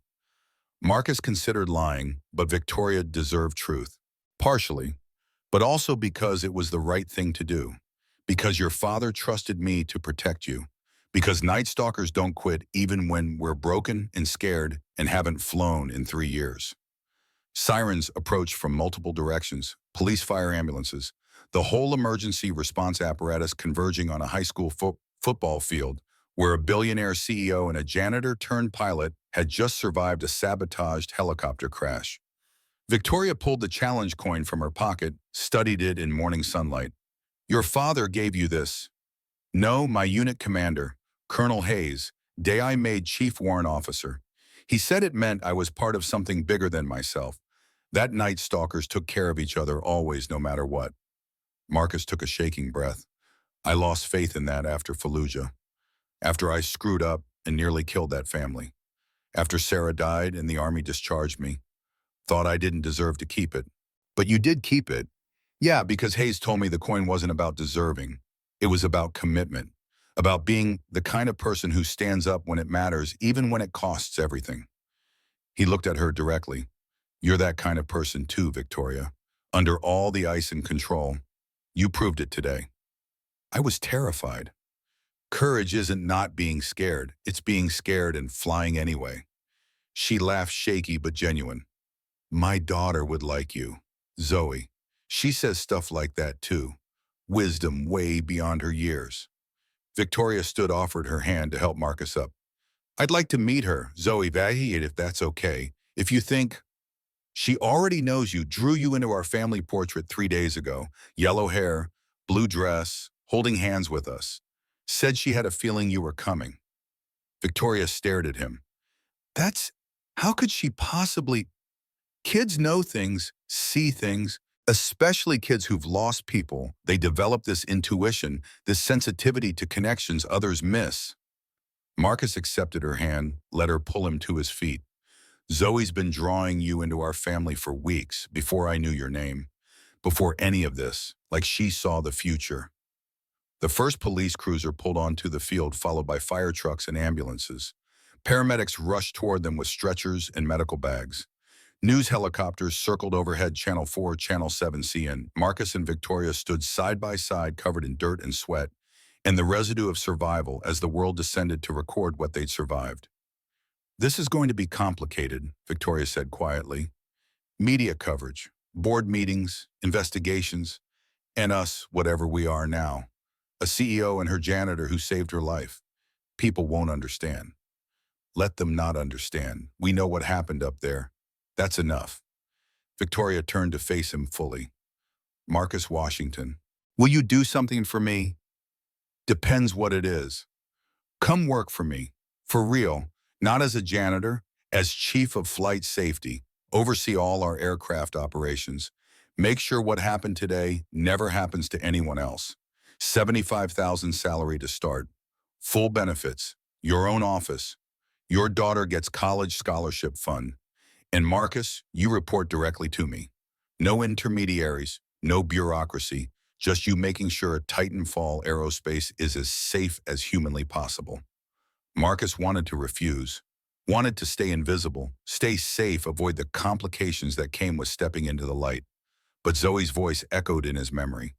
Sometimes the people who need help most are the ones who fight it hardest. You have to help them anyway. And maybe that went both ways. Maybe Victoria needed him to accept, needed him to trust that she could change, could become someone worthy of the second chance he was offering. One condition? Name it. The mental health program you mentioned yesterday. For veterans with PTSD, I run it, my way. No corporate oversight, no board approval needed, just resources and freedom to help pilots who've lost their wings get them back. Victoria extended her hand. Deal. They shook as paramedics surrounded them, as cameras captured the moment from 36 angles, as a new chapter began that neither of them fully understood yet, but both committed to anyway. Because sometimes saving lives meant risking everything. And sometimes the people who saved you were the ones you treated the worst. The Hartford Morrison Foundation occupied the entire third floor of Titanfall Aerospace, 15,000 square feet of therapy rooms, flight simulators, medical facilities, and office space dedicated to helping combat veterans reclaim their wings. Marcus stood in front of 18 pilots on a Thursday morning in April. Men and women who'd lost their flying careers to PTSD, physical injuries, or the 1,000 invisible wounds that came from pushing machines through hell and somehow surviving when brothers and sisters didn't. Hydraulic pressure, he called out, using the teaching method that had helped him recover his own confidence over the past 6 months. Normal range 1450 to 1550 psi, responded James Chen, a former Apache pilot who hadn't touched a helicopter in 4 years after his gunner was killed by an RPG in Afghanistan. What do we check if pressure drops? Fluid level line integrity, contamination markers, pump function, servo response.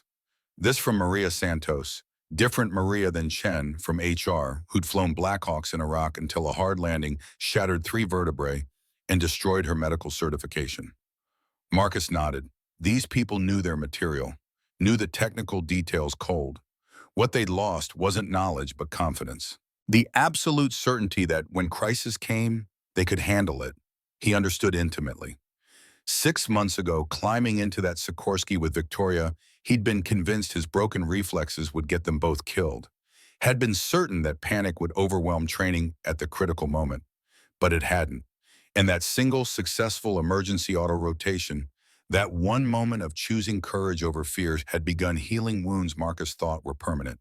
He still had nightmares, still woke sweating from dreams of Fallujah, still took sertraline every morning. But the nightmares came less frequently now.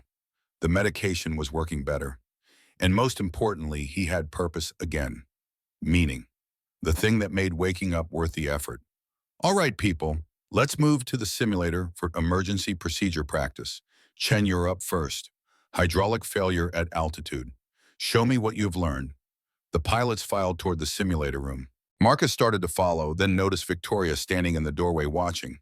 She wore jeans and a Titanfall polo shirt, the casual Friday dress code she'd instituted 2 months ago, much to the board's consternation. Her hair was loose instead of pulled into its usual severe bun. She looked younger, happier, human.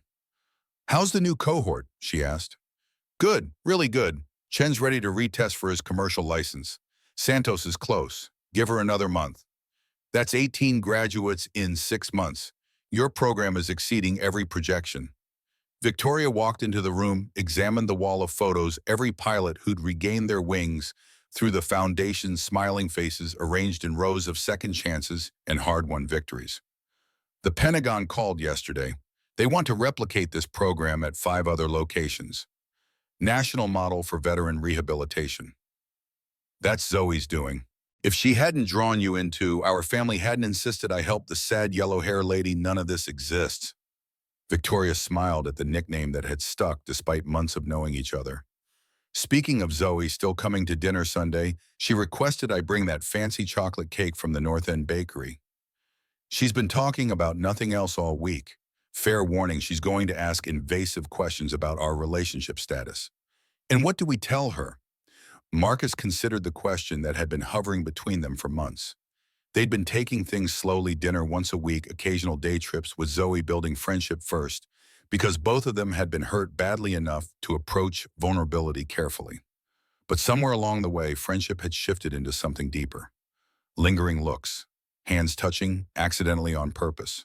Conversations that went late into the night, covering everything from childhood trauma to favorite movies to whether hot dogs counted as sandwiches.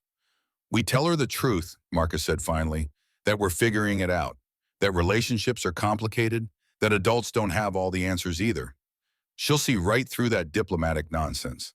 Victoria moved closer, near enough that Marcus could smell her perfume, different now, something softer and less expensive, chosen for personal preference rather than image management. Or we could tell her that I'm dating her father, officially, if that's something you want. Marcus's heart rate spiked. You sure the board's already uncomfortable with a former janitor as chief of flight safety? Add in the CEO dating him. The board can be uncomfortable. They don't run my life. Victoria reached out, took his hand, the first really deliberate physical contact beyond professional handshakes and occasional shoulder touches. Marcus, you saved my life twice. Once in that helicopter, once by showing me that control and power aren't the same as strength. That vulnerability isn't weakness. That letting people close is terrifying, but necessary. You saved me too, gave me purpose when I'd given up on ever mattering again, believed in me when I couldn't believe in myself. They stood holding hands in the empty classroom, surrounded by photos of reclaimed dreams and hard-won second chances, while spring sunlight streamed through windows, and somewhere in the building, 18 pilots practiced emergency procedures that might someday save their lives. So, Sunday dinner, Victoria said. We tell Zoe we're officially together. And then Monday I'm announcing it to the board. Professional relationship disclosure. Let them clutch their pearls all they want. They'll try to force you to choose, CEO or relationship. Make it about optics and shareholders and propriety. Then I'll choose both. I'm Victoria Sterling. I don't do what people expect anymore. She squeezed his hand. Besides, I've got an amazing chief of flight safety who taught me that courage means being scared and doing it anyway. That lesson applies to more than just flying.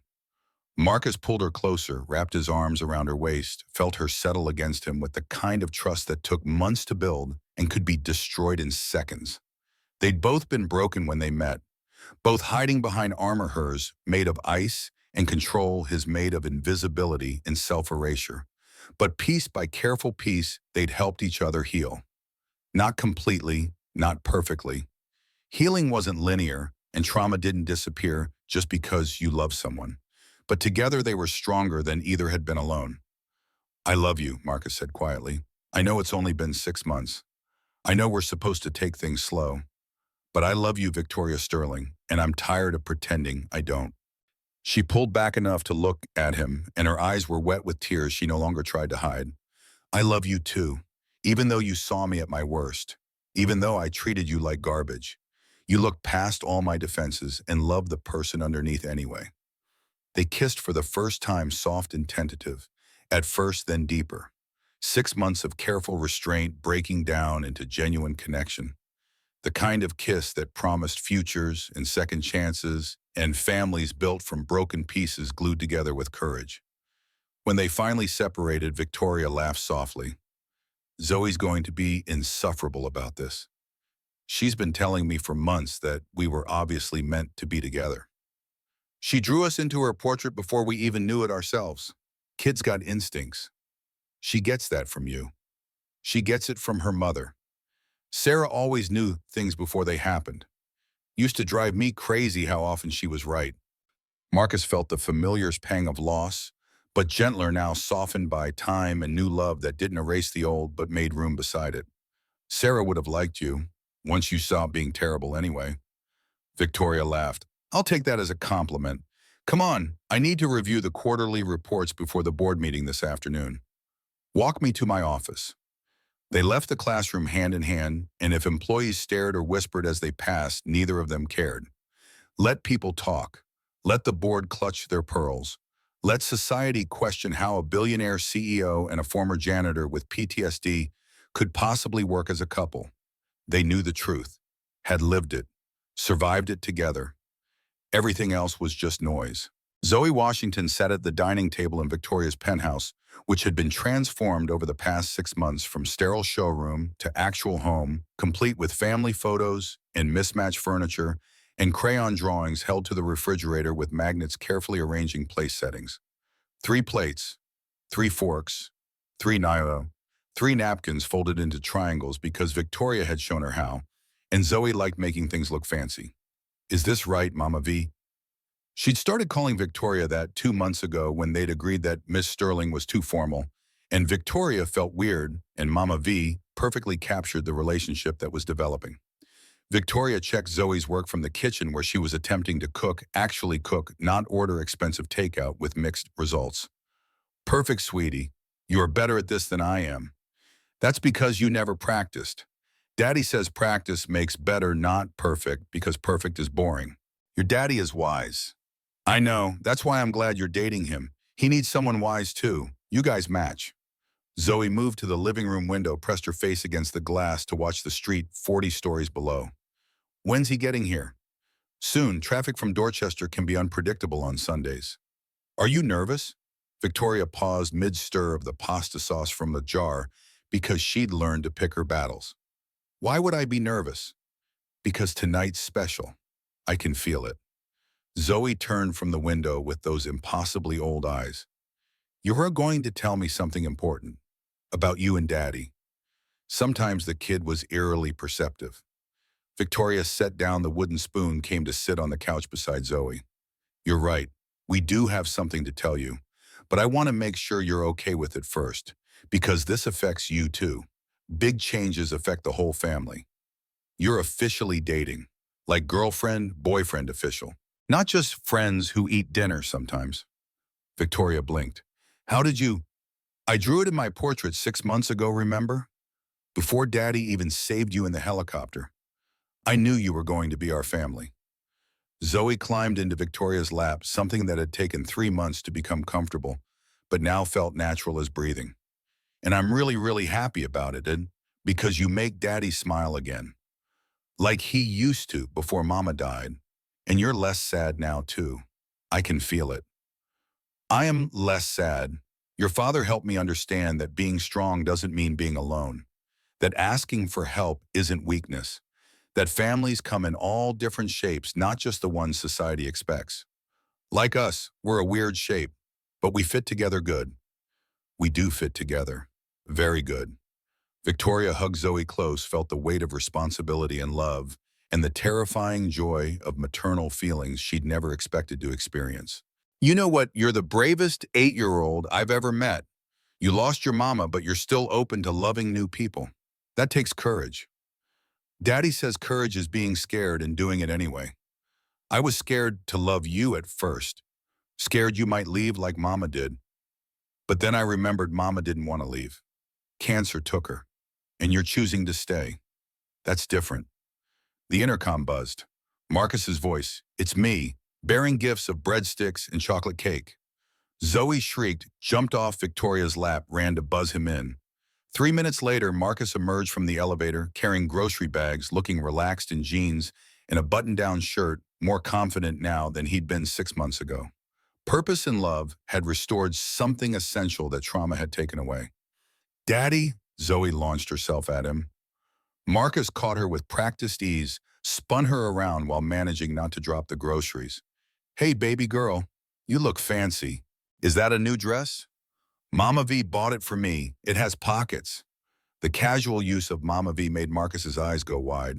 He looked at Victoria over Zoe's head. Mouthed, she called you. Whoa, Victoria nodded, smiling. 2 months now. I wanted to tell you, but she asked if it could be our special secret for a while. I'm telling him now, though, Zoe announced, because tonight's special. Tonight's when we officially become a family. They had dinner together, slightly burnt garlic bread, overcooked pasta salad that was actually pretty good, and it was perfect despite the culinary imperfections. They told stories, laughed at jokes. Zoe dominated the conversation with elaborate descriptions of third-grade drama and her teacher's unfair stance on homework. After dinner, after the fancy chocolate cake had been decimated and dishes cleared, they sat together on the couch, Zoe in the middle, Marcus and Victoria on either side, her small hands holding both of theirs. "So," Zoe said solemnly, "are you going to tell me you're dating officially now? Because I already know. But you should still say it. It's important to say things out loud." Marcus laughed. "Yes, baby girl, Victoria and I are officially dating. Girlfriend, boyfriend official. Which means, we're figuring out what our family looks like," Victoria continued. "The three of us. Not rushing, not forcing anything, just letting it develop naturally. And maybe someday," Marcus added carefully, "if things keep going well, maybe we become even more official, like living together official, or even married official. But only if everyone's comfortable, only if it feels right for all three of us." Zoe considered this with the seriousness she brought to all important decisions. "I'm comfortable. Mama V's apartment is way nicer than ours, better TV, and she's teaching me to cook fancy stuff. And she doesn't get scared of my nightmares like Mrs. Patterson does."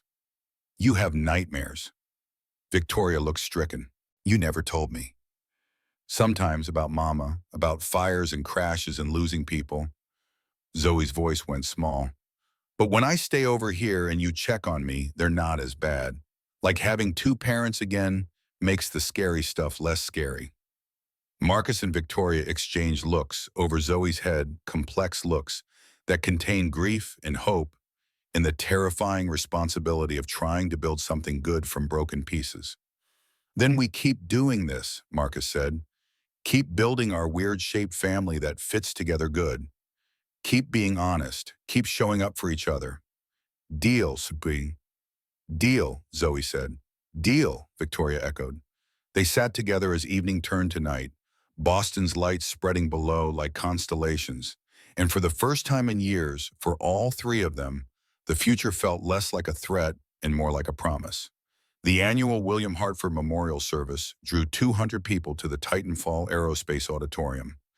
Board members, employees, military brass, aviation industry leaders, all gathered to remember a man who'd built an empire and died too young, leaving behind a daughter who transformed his legacy into something he never could have imagined.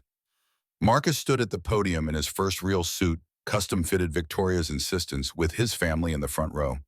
Victoria in a navy dress, simple and elegant. Zoe in matching navy, fidgeting slightly, but managing to sit still. Mrs. Patterson beside them because she was family too, the grandmother Zoe had adopted and who'd helped raise her through the hardest years. Behind them, 53 graduates of the Hartford Morrison Foundation. Pilots who'd reclaimed their wings. Veterans who'd found purpose again. Living testament to what happened when broken people helped each other heal. William Hartford hired a janitor. Marcus began, his voice carrying across the auditorium through speakers that had been tested 3 times because Victoria insisted on technical perfection. But he saw a soldier. He knew his daughter would need protection, not from outside threats, but from herself. From the isolation that power brings. From the belief that control and strength were the same thing. He pulled out his challenge coin, the one Victoria had found in the helicopter, the one that had started everything. "This coin says Night Stalkers don't quit. For 5 years after Fallujah, after I lost my wings and my wife and nearly lost myself, I carried this coin but didn't believe it anymore. Thought I'd quit on everything that mattered. Thought I was just surviving, not living." Marcus looked at Victoria, at Zoe, at the family they'd built from impossible circumstances. "Then a woman in $1,000 heels threw helicopter keys at my feet and accidentally saved my life. Challenged me to fly when I thought I never would again. Made me invisible for 3 years until the moment I needed to be visible. And through all of it, through the humiliation and the contempt and the coffee spilled on clean floors, She was teaching me the same lesson her father had learned too late, that vulnerability isn't weakness, that asking for help isn't failure, that the strongest families are built from broken people brave enough to let each other in. The audience was silent, rapt. We all wear armor, Marcus continued. Some of us wear ice and control. Some wear invisibility and self-erasure. Some wear anger or addiction or 1,000 other shields against a world that's hurt us. But real strength, the kind William Hartford was trying to teach his daughter, the kind Colonel Hayes tried to teach me, the kind that actually matters, is the courage to lower that armor with the right people, to risk being hurt again because connection matters more than safety. He pocketed the coin, looked directly at Victoria. William Hartford's greatest achievement wasn't building a $1 billion company. It was having the foresight to position someone who could save his daughter when he couldn't, having the wisdom to see potential in broken soldiers that others dismissed, having the love to keep protecting her even from beyond the grave. Marcus stepped away from the podium, walked to where Victoria sat, pulled a small box from his pocket, velvet worn from being carried for the past month, while he built up the courage to use it. The audience gasped. Zoe bounced in her seat, barely containing squeals of excitement. "Victoria Sterling," Marcus said, his voice steady despite his racing heart. "You saved me by giving me purpose. I saved you by showing you vulnerability. Together we saved each other by being brave enough to build something neither of us thought we deserved. Will you marry me?" He opened the box. Simple gold band with a small diamond, modest by billionaire standards, but bought with his own money, earned through honest work, symbolic of the life they'd chosen, that rejected easy answers and comfortable privilege. Victoria stood, tears streaming down her face. "You're proposing at my father's memorial service. He brought us together. Seems right he should be here for this moment. That's the most romantic thing anyone's ever said to me." She held out her left hand. "Yes, obviously yes. I'd be an idiot to say anything else." Marcus slipped the ring on her finger as the audience erupted in applause. Zoe launched herself at them, wrapping her arms around both their waists, creating a three-person hug that represented everything they'd become. "I knew it," Zoe shouted over the applause. "I knew you were going to get married. I've been drawing wedding pictures for weeks." Victoria laughed through tears, held Marcus and Zoe close, felt the weight of her father's expectations lift and transform into something lighter. Not burden, but gift. Not pressure, but possibility. "I love you," she whispered to Marcus. "I love both of you, my weird-shaped family that fits together perfectly." "Infinity plus one," Zoe added. "That's how much we all love each other. It's bigger than universe." The wedding was small and perfect. 50 people in Victoria's Harbor penthouse, which they'd converted together into a real home. Not sterile showroom, not bachelor apartment. Something new built from combined pieces representing both their histories while making space for their future. Mrs. Patterson officiated. She'd gotten ordained online specifically for this purpose, declared it her greatest achievement besides raising Zoe. The ceremony was short and honest vows written by Marcus and Victoria that promised partnership rather than perfection, acknowledged trauma, while choosing hope, embraced their unlikely story as strength rather than scandal. Zoe was Flower Girl, of course, 9 years old now, and glowing with the pride of a child who'd seen the future in crayon and watched it manifest in real life. Colonel Hayes attended along with 20 pilots from the Hartford Morrison Foundation. Maria Chen from HR, who'd kept William's secrets and trusted Marcus when it mattered. Dave, the night supervisor, who'd barely noticed Marcus for 3 years, but showed up anyway because redemption stories deserve witnesses. The board members, who'd initially opposed Victoria's relationship with the help, were conspicuously absent. 3 had resigned when Victoria made it clear she wouldn't choose between company and family. The rest had learned to accept what they couldn't change. Titanfall Aerospace thrived under their joint leadership. Victoria as CEO, Marcus as Chief of Flight Safety. They'd exposed the Moretti conspiracy, implemented new safety protocols, transformed company culture from cutthroat to collaborative. Stock price was up 40%. Employee satisfaction at record highs. The Pentagon had awarded them 3 new contracts based on reputation for integrity and innovation. But more than business success, they'd built something rare and precious, a family forged from loss and trauma, in the desperate courage to try again when every instinct said, stay safe, stay guarded, stay alone. During the reception, as guests mingled and Zoe regaled anyone who'd listened with stories about how she'd predicted this whole thing years ago, Marcus and Victoria found themselves alone on the balcony. Boston spread below them, the city where they'd met and struggled and somehow found each other despite impossible odds. Happy, Marcus asked, deliriously, terrifyingly, completely. Victoria leaned against him, her head on his shoulder. I keep waiting for something to go wrong. For you to realize you married a former ice queen with control issues. You keep waiting for me to have a PTSD episode that drives you away. For the nightmares to be too much. For my broken parts to overwhelm the good ones. So we're both scared. Yeah, but we're doing it anyway. That's the definition of courage, remember. Victoria turned to face him, took his hands in hers. Thank you for seeing past the Ice Queen, for saving my life twice, once in that helicopter, once by teaching me how to be human again, for giving Zoe a family, for everything. Thank you for giving me purpose when I'd given up, for believing I could be more than invisible, for loving my daughter like she's your own, for making our weird-shaped family possible. They kissed as the sun set over Boston Harbor, as their daughter played inside with her grandmother, as 50 people who'd witnessed their unlikely journey celebrated the fact that sometimes love stories started with contempt and ended with forever. Because sometimes the people who needed saving most were the ones who fought it hardest. Sometimes the greatest strength was admitting weakness. Sometimes families were built from broken pieces that fit together perfectly when glued with courage. And sometimes, just sometimes, janitors married billionaires, and everyone lived happily complicated ever after. Inside, Zoe was showing guests her original crayon portrait from 2 years ago. 3 figures holding hands. Yellow-haired woman, dark-skinned man, small girl with puffs of hair. All smiling, all together. See, she said proudly to anyone who'd listen. I knew. I drew them before they even knew each other. That's because some families are chosen by love instead of blood. And those are the strongest kind.